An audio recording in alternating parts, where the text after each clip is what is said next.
कभी सोचा है दिन भर की इतनी भागदौड़ के बाद जब रात को शांति से बैठते हैं तो दिमाग में क्या आता है? क्या ये ख्याल आता है कि आज आज अपने लिए क्या किया? शायद ही आता हो, है ना? आज हम इसी प्रॉब्लम का एक बहुत ही सिंपल सा सोल्यूशन देखने वाले हैं, और वो है दिन में सिर्फ 15 मिनट अपने लिए। मतलब काम, परिवार और इतनी सारी जिम्मेदारियां, इस रेस में हम कहीं ना कहीं खुद को तो पीछे ही छोड़ देते हैं। ये सवाल तो हम सबके दिमाग में घूमता रहता है, पर क्या इसका कोई आसान सा जवाब है भी? इसका हल ना किसी बड़े बदलाव में नहीं है, बल्कि एक छोटे से वादे में छुपा है। इसको एक और काम की तरह मत देखिए, इसे देखिए एक तोहफे की तरह जो कोई खुद को दे रहा है। दिन के बस 15 मिनट जो सिर्फ और सिर्फ अपने हो।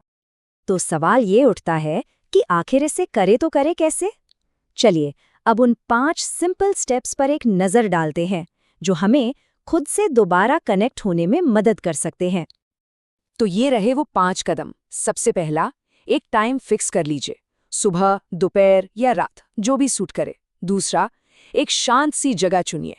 तीसरा, और ये शायद सबसे ज़रूरी है, अपने सारे गैजेट्स, मोबाइल, टीवी, लैपटॉप, सब से दूर हो जाइए।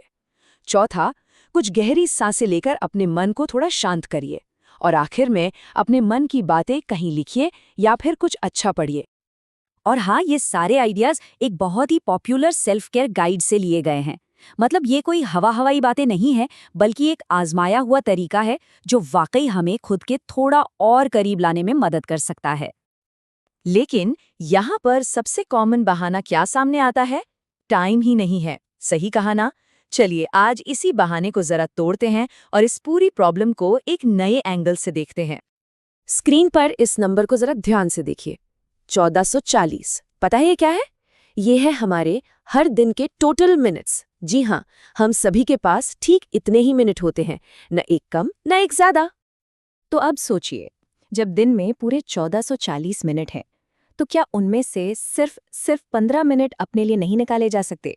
ये बात साफ दिखाती है कि असल में ये समय की कमी का मामला है ही नहीं, ये तो प्रायोरिटीज का सवाल है।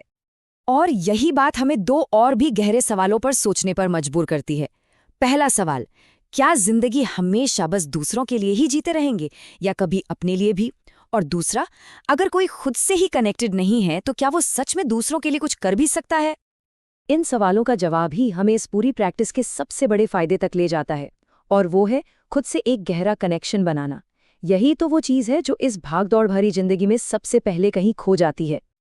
तो एक बात याद रखिए, ये सब टाइम ढूंढने के बारे में नहीं है। ये अपनी खुद की भलाई को, अपनी वेलबीइंग को प्रायोरिटी देने का एक चॉइस चुनने के बारे में है। ये मानने के बारे में है कि किसी की मानसिक शांति भी उतनी ही जरूरी है। तो हम आपको इसी पावरफुल सवाल के साथ छोड़े जाते हैं। अगर मैं खुद से ही नहीं जुड़ा हूं तो क्या सच में दूसरों के लिए कुछ कर पाऊंगा? शायद खुद का ख्याल रखना स्वार्थी होना नहीं है, बल्कि ये दूसरों की मदद करने की तरफ पहला कदम है।